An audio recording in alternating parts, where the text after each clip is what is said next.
Père, nous voulons te glorifier, te remercier aujourd'hui pour ta merveilleuse présence. Nous déclarons ce que dit ta parole, rien ne t'est impossible. Tu dis que tu cherches un homme, quelqu'un qui se tienne à la brèche en faveur du pays, mais que tu n'en trouves pas. Aujourd'hui, tu veux étendre ta main, ton bras n'est pas trop court, et tu cherches des personnes qui se tiennent à la brèche pour accomplir ce qui est impossible à l'homme, mais possible à toi. Et aujourd'hui, Père, nous voulons nous consacrer à toi. Nous voulons nous offrir pleinement, complètement, sans rien garder, sans rien retenir. Nous voulons nous donner à toi. Nos yeux sont sur toi. Tu dis, levez les yeux vers le haut, puis regardez sur la terre. Nous voulons, Père, puiser, prendre ce que tu nous as donné, ce qui nous appartient en Jésus-Christ. Nous voulons lever nos yeux vers toi, jour après jour, et partager les réalités du royaume de Dieu, les richesses de Christ aux hommes qui nous entourent. Nous voulons prier, Père Céleste, pour que ta volonté puisse s'accomplir dans nos vies et autour de nous, dans cette génération, qu'il y ait une église passionnée, des frères et des sœurs qui soient remplis du Saint-Esprit à déborder et qui se lèvent comme un seul homme pour annoncer l'évangile de grâce. Ta parole déclare que les femmes sont venues ce jour-là près du tombeau et elles ont vu un homme vêtu de blanc. Elles étaient effrayées et toutes tremblantes. Mais cet ange leur a dit, vous cherchez Jésus-Christ qui a été crucifié, mais il est vivant. Seigneur Jésus-Christ, tu es vivant. Et ces femmes sont allées le dire aux disciples et les disciples n'ont pas cru. Ils ont été incrédules jusqu'à ce que tu te montres à eux. Et tu leur as reproché leur incrédulité. Et tu leur as dit d'aller, d'annoncer la bonne nouvelle de l'Évangile, de prier pour les malades, de libérer les âmes. Et ils ont été. Aujourd'hui, Père, nous ne voulons pas avoir un cœur incrédule.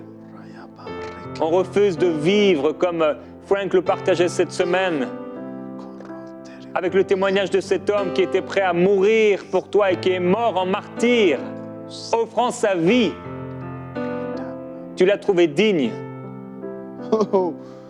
Et Père, nous aussi, on veut s'offrir complètement, entièrement, pleinement, comme à l'époque des sacrifices où le sacrifice devait être entier, entièrement consumé. Père, nous ne voulons rien garder pour nous. Ce que nous gardons, le reste est dangereux.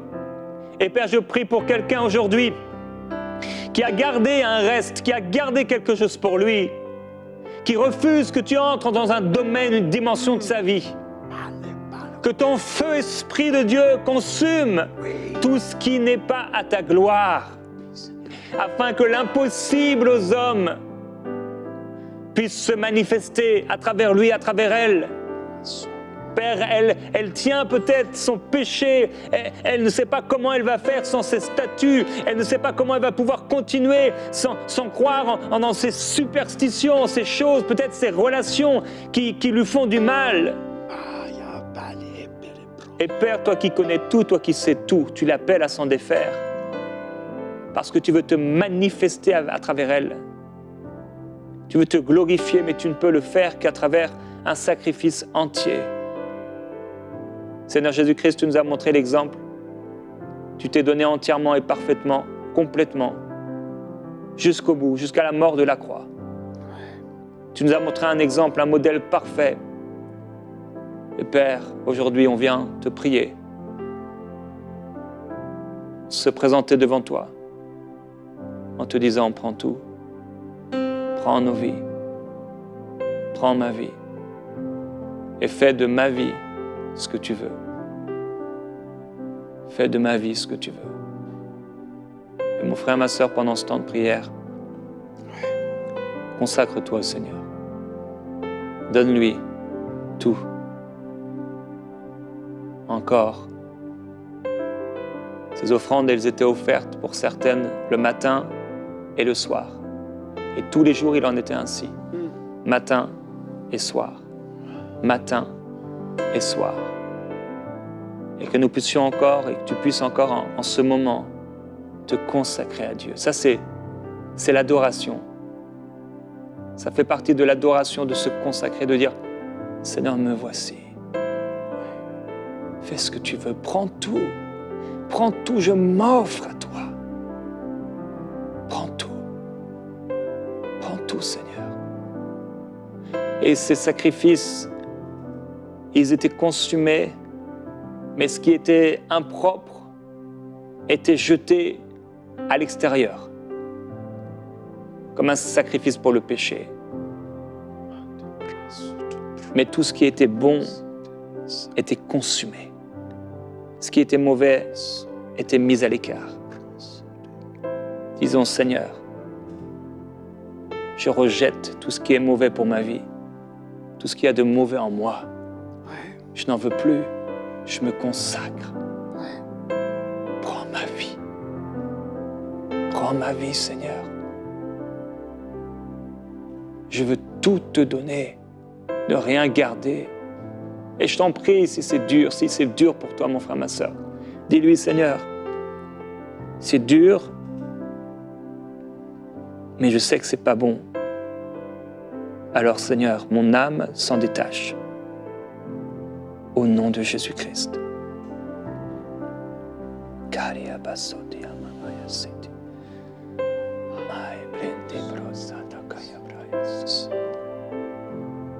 Oui, Seigneur. Merci, Seigneur. Merci, Seigneur. Merci, Seigneur. Oh, Jésus. Merci, Jésus.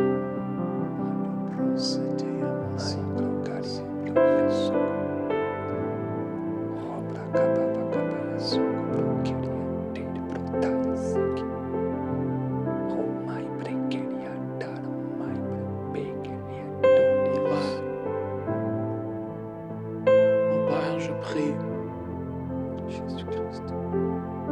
que mon frère et ma sœur, qu'ils puissent aller jusqu'au bout. Jusqu'au bout. Même si on ne voit pas tout et on ne sait pas comment tout se fera, je prie qu'ils puissent aller jusqu'au bout de ce que tu leur demandes. Tu avais dit à Abraham, Abraham, tu vas m'offrir ton fils, ce qui est le plus précieux pour toi. Abraham aurait pu dire, Dieu, je vais lui couper les cheveux, mais pas plus que ça. Je vais peut-être accepter qu'il y ait une main de couper, mais pas plus que ça. Mais Abraham a dit, viens mon fils, nous allons adorer.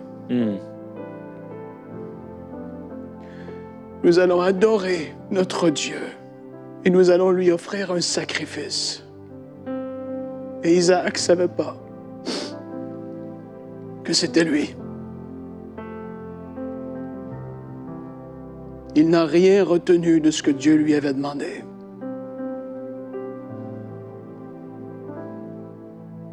Et aujourd'hui, Dieu demande à quelqu'un un sacrifice.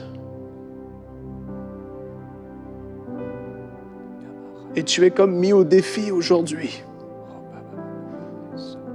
Parce que tu croyais que c'était ça ta vie avec Dieu et que tu avais tout sous contrôle.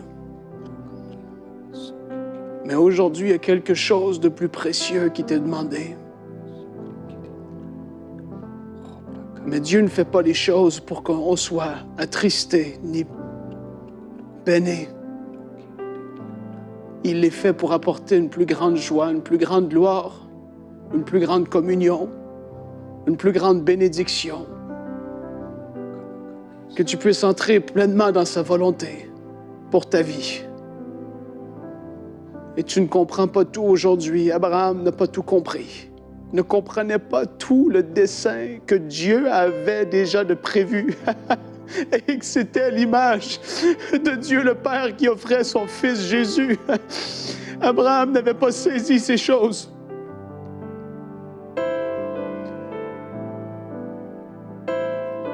Aujourd'hui, tu ne comprends pas tout, mais décide de fléchir le genou.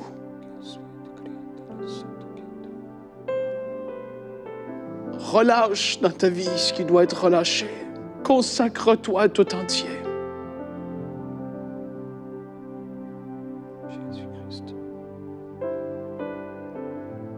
Et parce qu'Abraham est allé jusqu'au bout de la chose avec Isaac et qu'il était tout entier, ça l'a par la suite ouvert le chemin à ce que Dieu lui-même puisse envoyer son propre Fils. Merci. Nous voulons t'adorer Merci. maintenant, Dieu, notre Père et notre Dieu.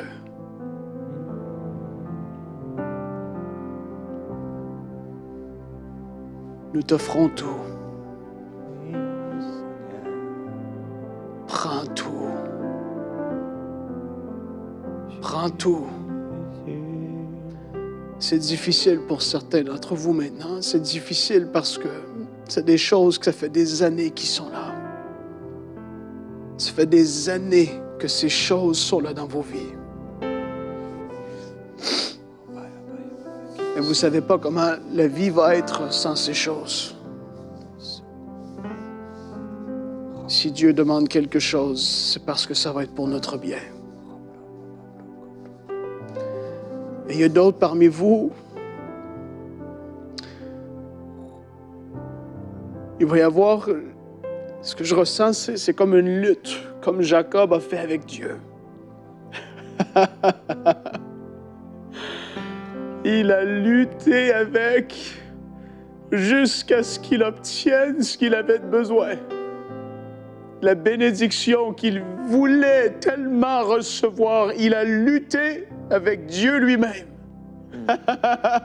Et il a été marqué à vie par la suite. Ah, il y en a certains parmi vous, vous allez devoir lutter avec Dieu. Et vous le savez, vous le savez. Juste là, je parle, vous savez ce que vous avez à faire.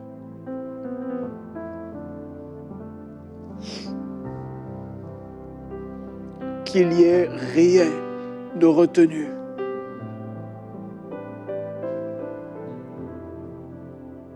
Nous relâchons tout. Père, là où nous en sommes dans notre vie, nous voulons, avec la force que nous avons, avec ta grâce qui nous soutient, te donner ce que tu demandes aujourd'hui.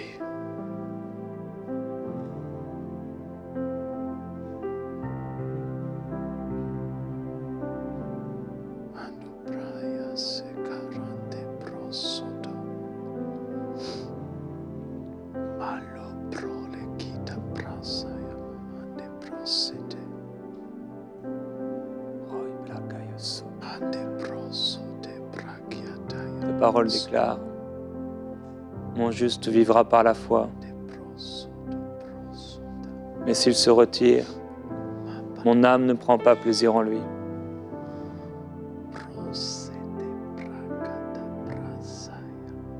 Mon frère, ma sœur,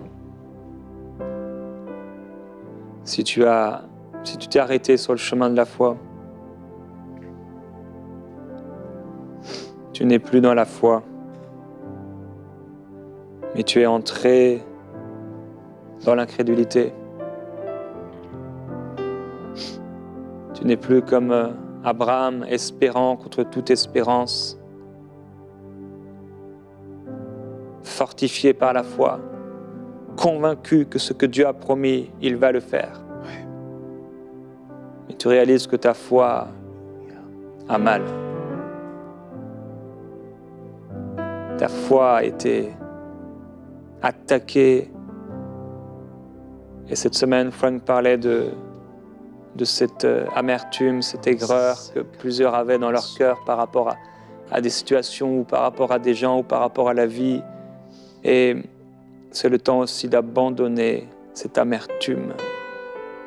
Seigneur, j'abandonne l'amertume, j'abandonne la colère, j'abandonne tout ce qui est mauvais pour moi. J'abandonne, quelqu'un dit, j'abandonne mon mauvais caractère. J'abandonne ces jalousies excessives, cet esprit de contrôle, j'abandonne.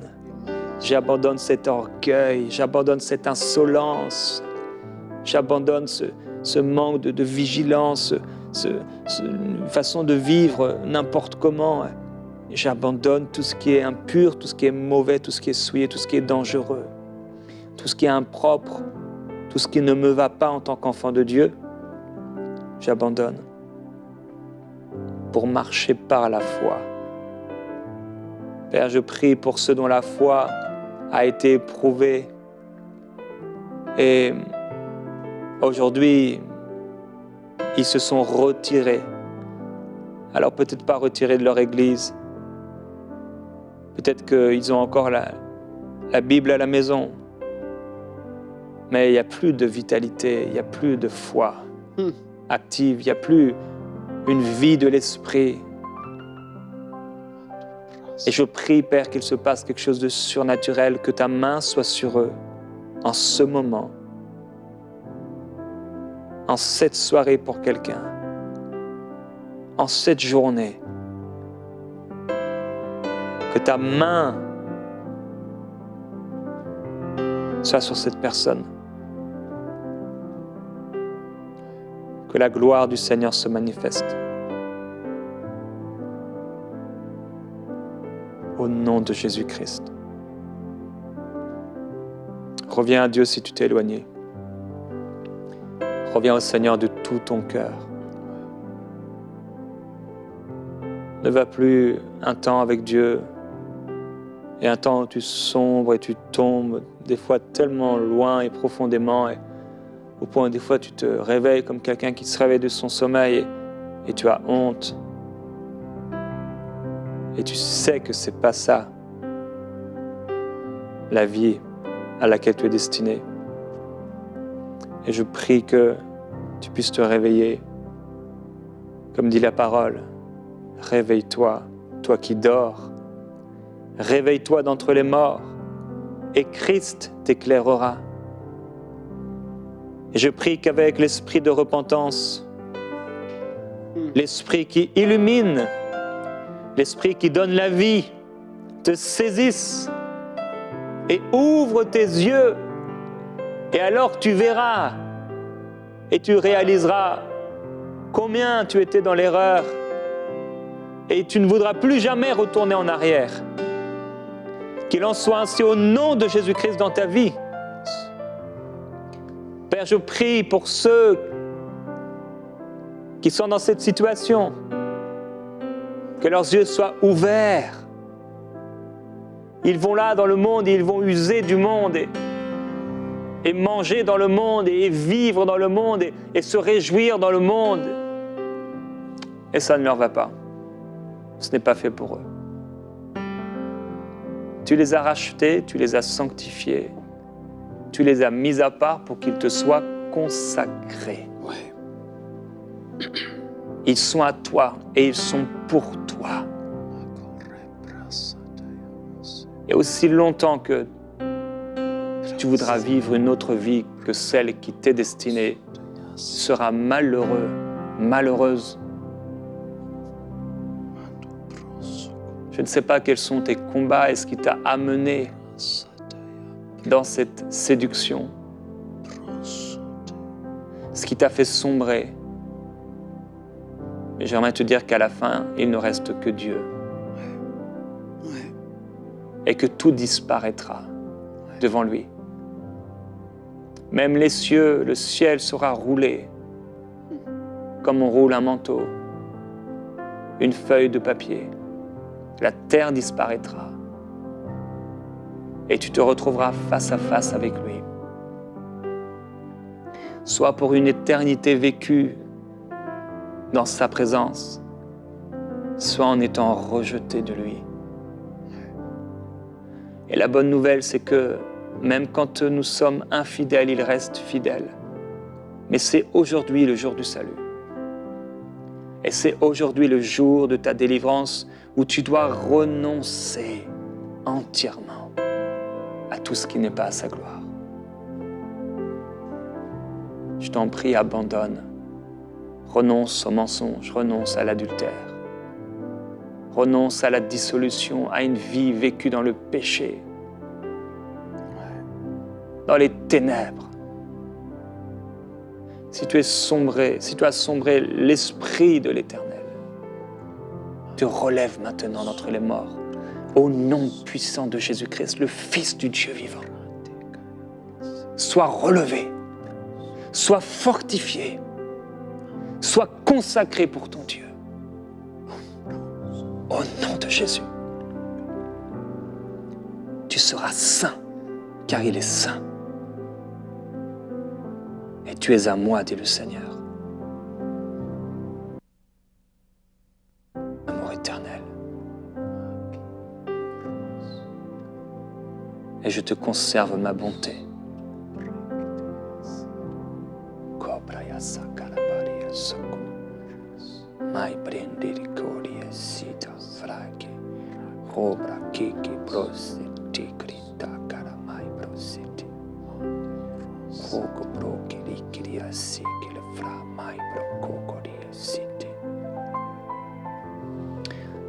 Père, je veux prier pour mon frère et ma sœur qui peut-être n'est pas pris dans ce qui semblerait comme des gros péchés, naturellement parlant.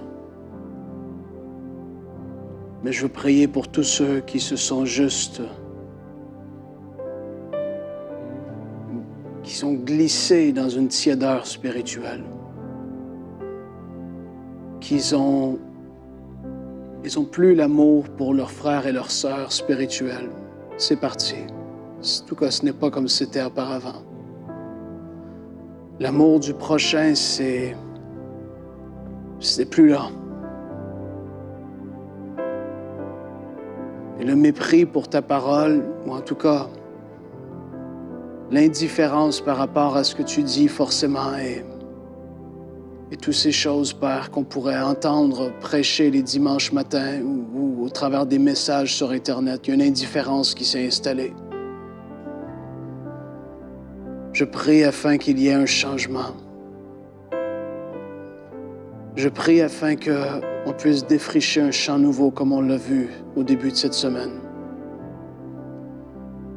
Je veux prier qu'il y ait des nouveaux chemins de tracés dans leur vie, où est-ce que spirituellement c'était devenu dense et on ne voyait plus rien. Que par ton esprit tu puisses faire un nouveau chemin, Père, parce qu'ils vont te laisser faire, ils vont te laisser apporter la machinerie spirituelle nécessaire pour créer ces chemins. Je veux te remercier, Père, parce que tu traces un chemin nouveau. Ouais. Je veux te remercier pour tous ceux qui s'abandonnent entre tes mains. Qu'ils puissent être soutenus, puissamment fortifiés. Puissamment fortifiés. Parce que pour certains, ça demande beaucoup d'humilité. Vous devez vous humilier devant Dieu et c'est quelque chose que vous avez de la difficulté avec.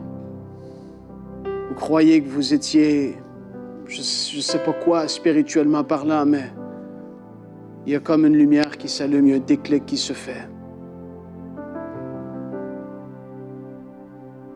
Seigneur, je veux te remercier parce que tu les aides dans ces moments de consécration, dans ces moments où est-ce que ils réalisent qu'il y a des choses qui ne vont pas.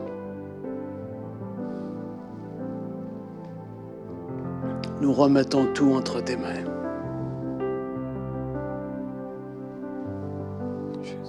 Merci, Seigneur. Mando prasekaya pras. Prosekikataya Cette semaine, Frank a parlé de l'esprit d'adultère et ce que l'époux pouvait ressentir lorsque l'épouse avait des désirs pour d'autres hommes que lui. Et il y a l'adultère spirituel, qui est le fait de s'éloigner de Dieu pour aimer des choses que Dieu réprime et qui font mal au cœur de Dieu. Et il y a aussi l'adultère naturel. J'aimerais vous lire quelques versets. Elle se prit de passion pour les fils de la Syrie, gouverneurs et magistrats, ses voisins, vêtus à la perfection, cavaliers montés sur des chevaux, tous jeunes et charmants. Elle se prit de passion pour eux au premier regard. Et les fils de Babylone se rendirent auprès d'elle pour partager le lit des amours. Ils la souillèrent par leur prostitution. Elle s'est souillée avec eux. Elle s'est prise de passion pour des impudiques. Mais ils te traiteront avec haine. Ils prendront tout le produit de tes fatigues et te laisseront nu, entièrement nu. Elles ont fait chercher des hommes venant de loin. Et voici qu'ils sont venus. Pour eux, tu t'es lavé. Tu as mis du fard à tes yeux. Tu t'es paré de tes ornements. Tu t'es assise sur un lit magnifique, devant lequel une table était dressée, et tu y avais placé mon encens et mon huile. Si aujourd'hui, tu te reconnais dans ce passage parce que tu es adultère, tu as vécu dans l'adultère et c'est peut-être encore ce que tu expérimentes et ce que tu vis. Tu t'es prise de passion pour un homme qui n'est pas ton mari. Tu t'es pris de passion pour une femme qui n'est pas ta femme. Et avec lui, avec elle, tu as été là dans ce lit. Et avec la grâce que Dieu a déposée dans ta vie, cette huile dont la parole parle, tu t'es laissé aller dans une sexualité que Dieu déteste. Prise de passion pour cet homme, pour cette femme, et tu t'es embelli pour ce rendez-vous. Mais aujourd'hui, Dieu te demande de te repentir, de confesser et d'abandonner ce péché. Fais-le, ce sera pour ton salut, sinon tu le regretteras. Alors fais-le et choisis la vie afin que tu vives au nom de Jésus-Christ. Amen. Merci Frank d'avoir été là dans cette série. On se retrouve bientôt dans Prière inspirée.